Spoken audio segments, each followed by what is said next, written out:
अजब रमा राघवची जोडी करणार।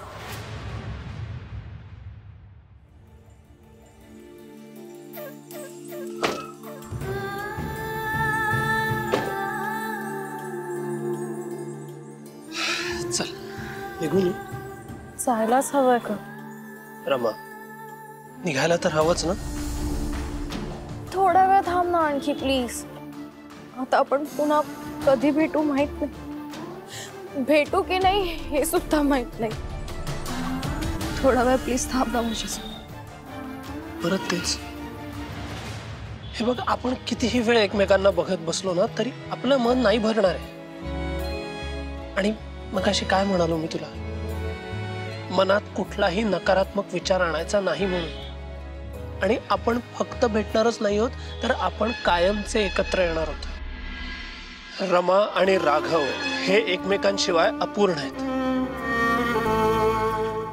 कदाचित वेळ लागेल पण ही लढाई आपण नक्की जिंकू। विश्वास ठेव माझ्या।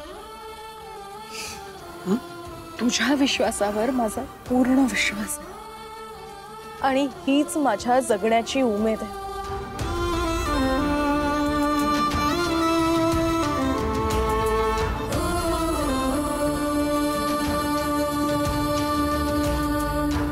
एकदा का माझा राघव रावांबरोबर लग्न झालं ना की मग तुम्ही बघाच मी पुरोहितांचा लौकिक किती वाढवते ते। अगं ही करशीलच ग तू, पण लग्न झाल्यावर या गरीब बिचारा बापाला विसरू नकोस म्हणजे झालं। काय हो बाबा? अगं गजानन राव आता कोणी साधे सुधे व्यक्ती राहिलेले नाहीयेत, राष्ट्रीय वैदिक परिषदेचे अध्यक्ष झाले ते। आणि मी त्यांचा व्याही। बाजारात आपली किंमत वाढायला आणखीन काय हवंय? गजानन रावांमुळे आता माझा सुद्धा मान मरातब वाढणार आणि ते इथे नसताना त्यांच्या सगळ्या पूजा अर्चा माझ्या करवीच होत आहेत की नाही ते बघच तू आता।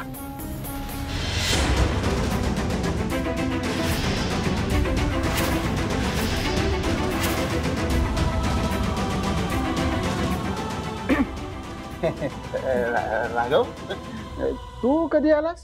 तुम्ही स्वतःच्या फायद्याच्या गणिताचे आकडेमोड करत होतात ना तेव्हाच।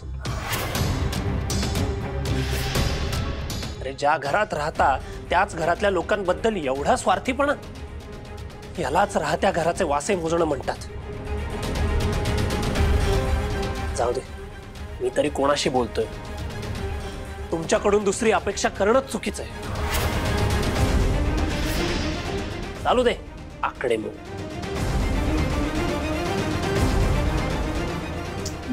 तुला पण सारखी बडबड करायचीच असते का ग? मग तुझ्या नादानं मी सुद्धा बडबड करत सुटलो। आता राघव आपल्याबद्दल काय विचार करेल? बाबा त्यांना जो विचार करायचा तो करू दे। आणि तसंही काकांनी हुकूम केलाय म्हटल्यावर त्यांना तो मानावाच लागेल। त्यांच्या शब्दाबाहेर जायची हिम्मत नाहीये त्यांची। आणि एकदा का लग्न झालं की मग काय करतील? सगळं काही ठीक होईल बाबा। आणि मला पण कधी एकदा या वाड्याची मालकीण होते ना असं झालंय। ओ मालकीण बाई, अहो मगाशी मी आलो तेव्हा प्यायला पाणी मागितलंय हो, तेवढं मिळेल का मला? झालं? इथे मी मालकीण होण्याची स्वप्न बघत असताना तुम्हाला बरोबर नोकराची कामं सुचतात हो। बसा इकडे, आणते पाणी। जा मालकिणी जा। आईने जेवण पाठवलंय आणि हो जेवण झाल्यावर औषधं घे, आईने तिथे काढून ठेवली। मला नकोय जेवायला। का नको आहे? काय अडचण आहे? राघव आल्याशिवाय मी एक घासही खाणार नाही। वा, वाटलंच मला। म्हणजे मी जेवण घेऊन आलोय तुम्ही मूर्ख आणि राघव। अरे राघव आलास तू, अगदी योग्य वेळेवर आलास।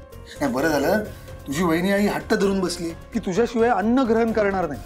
बघ आता तूच काय ते बघ। वहिनी आई गोळ्या घ्या जेवण झालं। वहिनी आई काय काय झालं? तू जेवत का नाहीयेस? काही नाही झालंय। तुला काही होतंय का? नाही। मग तू जेवणाकडे कशाला दुर्लक्ष करतेस? हे बघ, तू जर का जेवली नाहीस तर तुझ्या पोटात कसं अन्न जाणार? आणि अन्न गेलं नाही तर ताकद कशी येणार तुला? आणि तुला ताकद आली नाही तर तू बरी कशी होणार?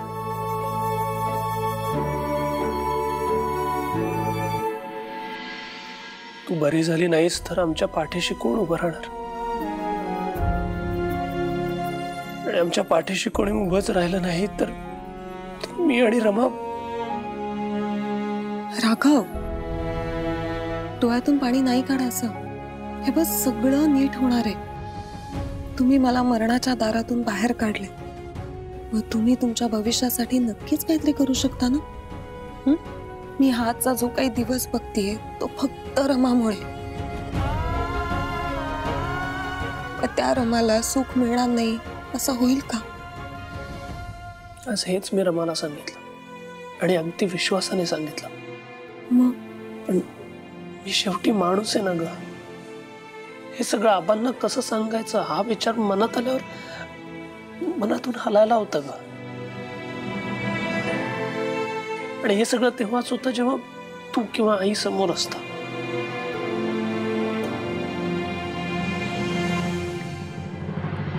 हे बघ राघव, तू भगवद्गीता आणि ज्ञानेश्वरी वाचतोस ना, त्यात काय लिहिलंय? ह्याच अंधारातून प्रकाशाचा जन्म होतो.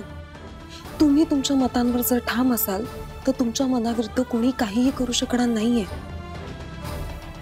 आणि फक्त मलाच नाही, आई आणि आजींना सुद्धा तुमचं लग्न झालेलं पाहायचंय. आम्ही त्याच क्षणाची वाट बघतोय.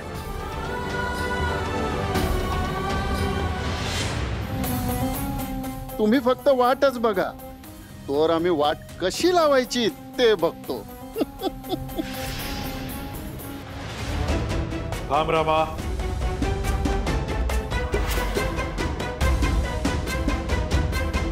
आत्तापर्यंत तुला जे करायचं होतं ते तू केलंस. आता यापुढे मी काय करतो ते तू पहा. गिरीश, ती आत्ताच बाहेरून आली आहे ना, ती थकली असेल. आपण नंतर बोलूया का या विषयावर? पवित्रा, तुला जितकी तिची काळजी आहे ना त्याहून जास्त काळजी आम्हाला. आणि गिरीश जे म्हणतोय ते तिच्या भल्यासाठीच बोलतोय. रमा, भिड्यांच्या मुलाशी मी तुझं लग्न ठरवलंय आणि त्यात आता बदल होणार नाही.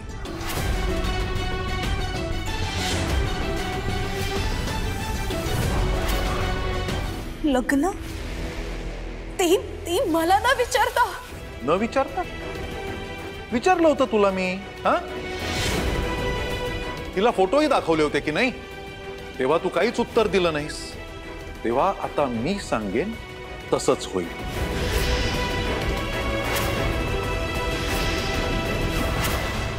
डॅड, मी तुला आधी सुद्धा सांगितलंय, मी राघव शिवाय दुसऱ्या कोणाशीही लग्न करणार नाही. बस बस झालं रमा. आता मला तुझं काहीही ऐकायचं नाहीये. डॅड, तू माझ्या इच्छेविरुद्ध माझं लग्न लावू शकत नाहीस. मी काय करू शकतो ना हे तुला अजून माहीतच नाहीये रमा. आता तुझं लग्न होईपर्यंत तू या घराच्या बाहेर पाऊल टाकणार नाहीस. आणि त्यासाठी तिला कोणी मदतही करणार नाही. डॅड, तू माझ्यावर घरात राहण्याचं कंपल्शन करू शकत नाहीस.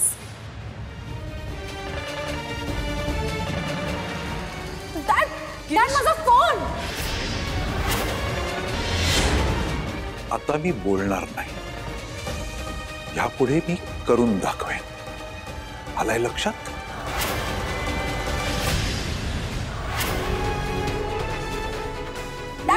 डॅड, माझा हात सोड. डॅड.